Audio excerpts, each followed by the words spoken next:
Yes, my name is Shaun Shelly. I'm with the University of Pretoria at the Department of Family Medicine, working with the City of Tshwane on their substance use program. I'm also the Policy and Advocacy and Human Rights lead for TB/HIV care for people who use drugs. I'm the former Deputy Secretary of the United Nations VNGOC Committee on Narcotic Drugs in Vienna, and I sit on a number of international advisory boards and various non-profit boards within South Africa and the Netherlands, looking mainly at the issues related to drugs and drug policy. So most of my work is in the field of drugs, but really at the intersection of drugs and other social issues and the rights of people, particularly HIV and AIDS and TB and hepatitis.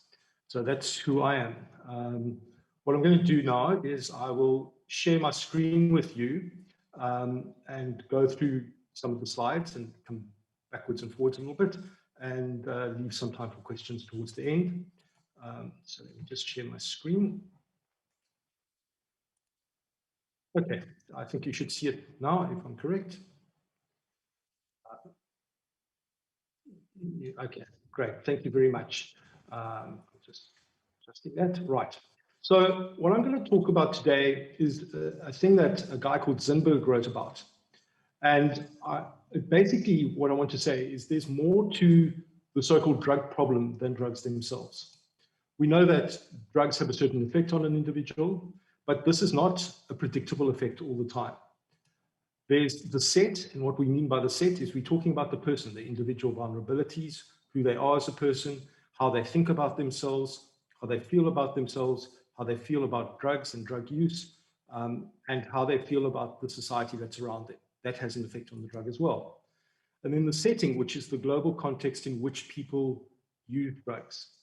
And what that means practically, and I'm going to give you a quick practical example using the drug that I work with a lot in the Western Cape, which is methamphetamine. And so the drug portion of that means the purity, the availability, the concentration of the drug, how people take it in, whether they snort it, inject it, smoke it, how often they take it in, what dose they take it. Then we've got to look at the setting, which is the drug use criminalized? So alcohol isn't criminalized, but other drugs are criminalized. Does the person use it alone or with other people? Are they homeless? Is it an accepted drug? Do they treat it as a medication? All of these kinds of things interact with the drug effect. And then the set, there are two components to it: the individual vulnerabilities, so past trauma, illness, allergies, genetics, personality, even access to services. And then what do they expect from the drug? What have they learned about the drug? What beliefs do they have in that? So all of these will have an impact on how the drug is experienced. So for example, if you look at something called diamorphine, which is heroin, when you're using diamorphine on the street, it's very different to diamorphine prescribed by a doctor, even though it's essentially the same drug, but the outcomes are very different. If we look at something like methamphetamine as well, you can prescribe it in one setting and it'll have very different effects to the person taking it on the street. And that's quite interesting because we tend to think that the drug is what causes all the changes, but it's not. We've got to look at these things in totality. And what we tend to do is we look just at the drug and we try and get the drug out of the equation, which is almost impossible to do. Then we have a lot of focus on the individual getting clean to stop using drugs. But we have very little focus on the actual setting, on how people experience their drug use within a context and setting. And so drug set and setting, we really should be taking a more holistic and balanced view, but in particular, look at the setting because all of these things interact with each other. And when we look at the science behind it, we see that there are various fields of study. So you've got your neuroscience and brain science and neurochemistry and neurobiology. You've got a totally different field of the social scientists who will study the system, the macro system and the micro system, the community and the individual. And then we have your behavioral scientists who will look at the thoughts and behaviors of the individual. And this looks all very neat and tidy, but in reality, it's something very, very different. This is what we get in reality. All these things are like pieces of string jumbled together. We've got the drug, the brain science, the social science, the set, and then the behavioral science and the setting. And we can't see them in isolation. We have to see them together. And this has got particular implications for a lot of the subjects that you've been talking about today. I'm going to give you just a couple of examples which are not related to people. So one example is to talk about baboons who will walk through tobacco fields. That's tobacco in the front there of this picture by Rousseau. And they will walk through it and they will eat little bits of tobacco because they enjoy the relaxation of it, and that's fine. But when you take a baboon and you put it in captivity, it will smoke tobacco continuously and compulsively. It will keep on taking it. Similarly, if you take a baboon that was the alpha male in a troop and he's now being deposed by younger males, he will sit in the fields, even though he's not in captivity, and eat tobacco regularly. Interestingly enough, this was discovered by a guy, Eugene Marais, who was opioid dependent as well. So maybe his opioid dependence influenced the way that he looked at it. But if we look at Vietnam, for example, in Vietnam, we have water buffalo, and water buffalo eat poppies. And we know poppies are used to make heroin or morphine and opium.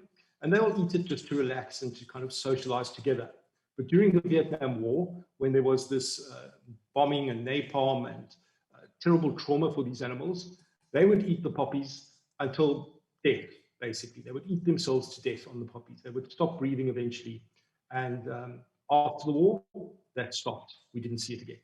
And there was a very famous experiment done by a guy called Bruce Alexander, where he looked at rats. And he said, if you put rats in a box, they will take lots and lots of water with heroin in it, right up until the point of dying. Same with cocaine, same with other drugs as well. However, if you took those same rats and you put them in an environment where they had other rats to play with, males and females together, lots of toys, they stopped taking the heroin. Now, if we look at our social circumstances in life today, if we look at this suburb like Bishop's Court in Cape Town, with lots of open spaces, with lots of things to do, with lots of places to walk, and we go a few miles down the road and we have a look at Lavender Hill, where we've got a very different context.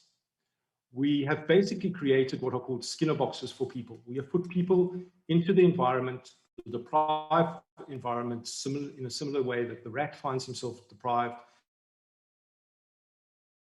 and in a similar way to the way the baboon feels either captured or disenfranchised. And if we look at children who grow up in communities, for each adverse child event that they get, that they experience, most people can survive one big event, but if they get multiple adverse events during their childhood, we see that their likelihood of initiating drug use is far higher than anybody else in the population. A minimum of 10 times higher, and in some settings, for men, likely to inject drugs than somebody who hasn't been exposed to these multiple traumas. So what does our research say? And I'm quoting research here. This research will be available at the end of the presentation. But basically, it says that captivity, exclusion and loss of status, trauma and suffering, social exclusion, confrontation, punishment, incarceration, and rigid task setting all increase the use and meaning of drugs.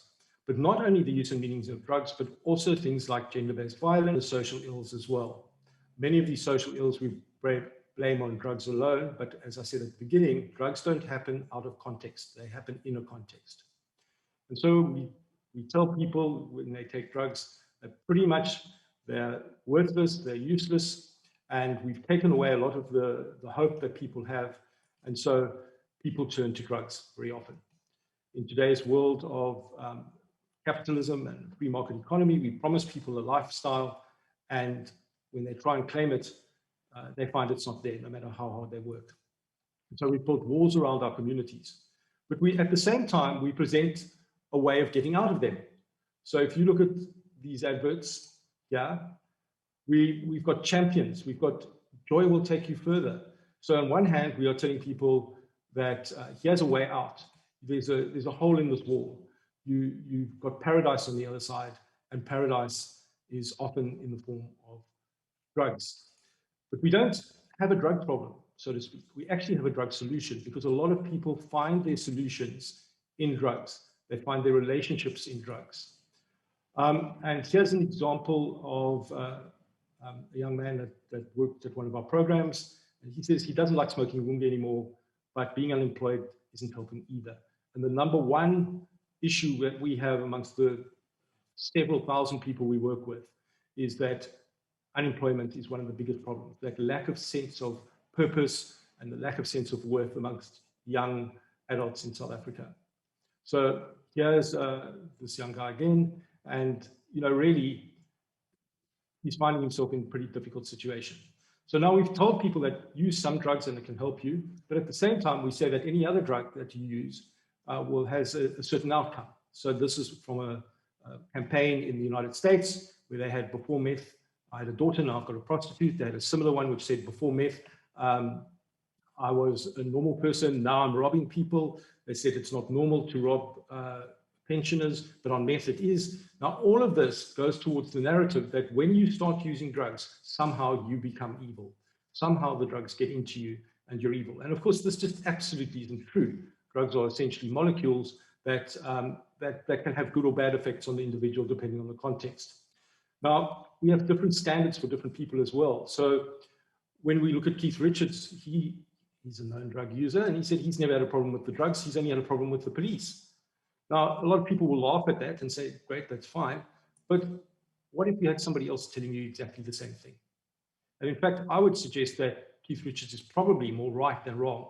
And certainly for Omar here, he's got a problem with drug policy.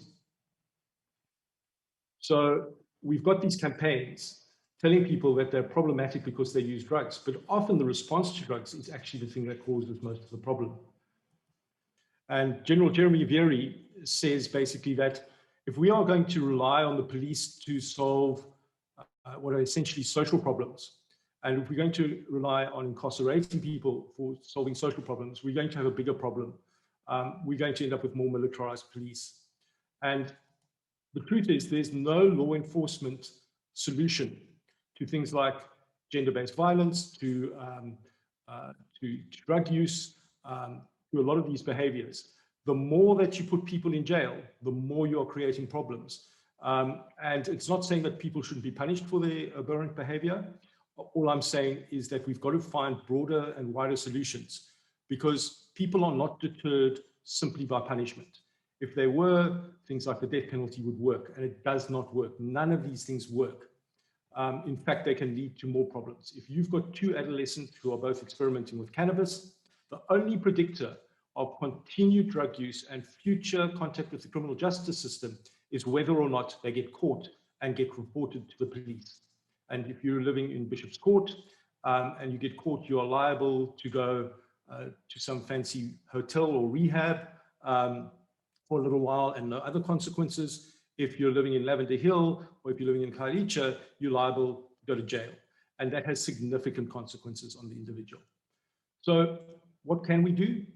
Well, we can create places where people feel safe, right? Because at the moment what we do, no matter where somebody is on this continuum of drug use, even if they're just experimenting, because let's face it, a 7 or 8 year old using drugs is not actually a drug problem. It's a problem of society. It's a problem of the inability of parents to be present sometimes, which is often through no fault of their own. It's an economic imperative that they're facing. But no matter where we are on this continuum, we tend to have the same solutions. And those solutions are to put somebody into rehab or to take them to the police. And somebody who's in the community and happens to get caught, because lots of people are using drugs who don't get caught, we then put them in jail, or we take them into a hospital setting, we take them out of the community, and effectively what we are doing is we are treating them like the rat was treated. We are taking it out of its context. And so there's some inconvenient truths, and inconvenient truths are that a large proportion of people use a variety of different drugs in different ways that we don't know about. And it's only when we are able to provide more attractive, easily accessible life options to individuals, and only once we've addressed the political and societal drivers in on a systemic level, that drug use will cease to be the logical choice and a source for deep meaning for so many people. So what should we be looking at? And I'm not going to go into this now. You can read it, or you can look at the presentation afterwards. But there are a variety of things that we know how to treat people. And it's the same with our communities. Why, if we enter into confrontation with an individual and we know it doesn't work, do we think that by confronting an entire community, it will work? Here's a comment from one of the people that we work with. And we find that a lot of people find their meaning in the drugs. And as my previous slide showed, they feel like nothing more than rats, like dehumanized people. And a lot of work by William Miller says that as soon as we recognize the ability in people to actually contribute something, that they've got the power within themselves to play a meaningful role, we will see change happening within people. And this was another statement by somebody, and we've got a lot of people who are facing particular burdens, and so they find this drug solution. Here's another statement. Yeah, I'm not going to read these out loud, but you get the picture. That really the setting in which people find themselves is often the thing that increases the meaning and purpose of drugs. And they find that the drugs are not a problem, they're a solution. So when you see somebody who's got abscesses injecting heroin on the street corner, it's because the heroin provides an analgesic. It's going to kill them in the long term, but they don't believe they're going to be living much longer than the next few days anyway. And for right now, it's the only thing that eases the pain. So really, when it comes to drugs, the only outcome that we should really be seeking is that people make well-informed and conscious decisions about the type, frequency, method, and purpose of their drug use, whether they choose to use drugs or not. And that's the same with alcohol, because alcohol, after all, is a drug. So what is the solution? We need to essentially redefine what a community is. It is everyone who spends a significant amount of time within a geographic area. Of about, and what it's supposed to say there is about 30 minutes walking distance. That's the sort of size of the community that we should be looking at. And this is the kind of model that we use in the community-oriented primary care model of health. But when we talk about everyone, we mean everyone. The homeless, the mentally ill, the drug user, the rich, the poor, the person who sells sex, the person who collects recycling from the bin, the parolee, the unemployed, people with TB, and people with HIV. These are all our community. And if we fail to include all of our community, and if we fail to keep them integrated in society, we'll never heal the communities. We have to find ways of accommodating people with their diverse needs within the setting. We cannot take them out of the setting. We will never be able to stop the use of drugs. It's what's called the fifth drive. We see animals, we see people using drugs since the beginning of time to try and alter their mind. But what we can do is we can change the set and setting. If we go back to the original discussion by Zindberg, we can change the way the drug is experienced. We can change the dangers related to it. We can change the harms related to it. And we're certainly not going to solve it by throwing money and policing at it, because we've thrown about $1 billion a year into policing drugs, and all we've seen is an increase in purity and an increase in the availability of drugs. In South Africa during COVID, there was no interruption of the drug supply. What we were able to do. Okay, so my main message today is that we need to redefine what community is. It's everyone who spends time within our geographic area of about 30 minutes walking distance. And that means everyone. So if we're not including people, we're actually excluding them. And if we fail to include them, they then develop a sense of psychosocial dislocation, and that increases the dependence on drugs. It makes drugs more of a solution and more attractive to them. We'll never be able to stop it totally, but what we can do is we can change the set and setting. We can change the way people think about drugs, how they judge themselves or don't judge themselves, because as soon as we tell people what the outcome of a drug is going to be, that often becomes the outcome. We know that when people get told that even sugar pills are going to help resolve their anxiety, often the anxiety gets resolved, the placebo effect. We know that from extensive research, if we tell all young children that everybody's using drugs and everybody who uses drugs is going to become addicted for the rest of their life, that often becomes the narrative that informs their experimentation with drugs later on in life. And we see exactly the opposite effect of what we want.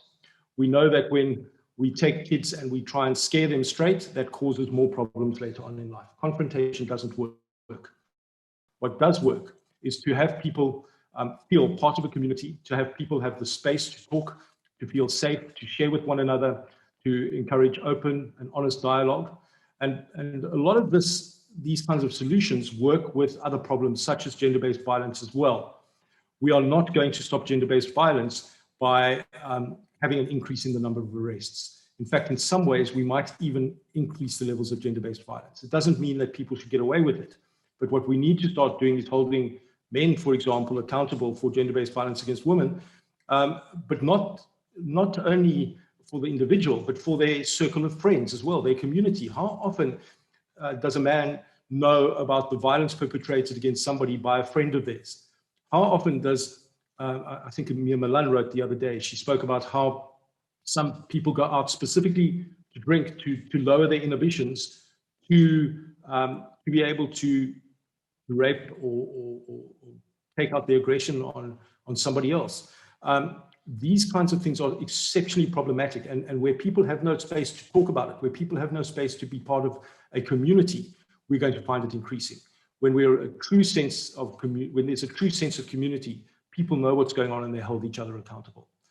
So we can be part of the solution. We need to be inclusive, compassionate, and be the change. And by doing this, we can make a better South Africa for all of our kids. And if we delay, people are going to die. So I'm going to end there. Sorry for all the interruptions and that. Obviously, it's beyond anybody's control. But I'm willing to take questions at this stage. And I understand some of these ideas might be new to people as well, because we've labeled drugs as the problem, rather than for some people, they are a solution. And if we took drugs out of all of our communities, I don't think we're going to solve the majority of problems that we see. Unemployment is still going to be rife. We're going to see huge levels of inequity and the human rights abuses towards people, and also the violence towards each other. So we've got to find better solutions. And I believe the solution lies in forming stronger communities and taking money and putting it into the communities and into income generation and into entrepreneurship, rather than putting it into some sort of militarized policing system that only puts people in jail. Thanks.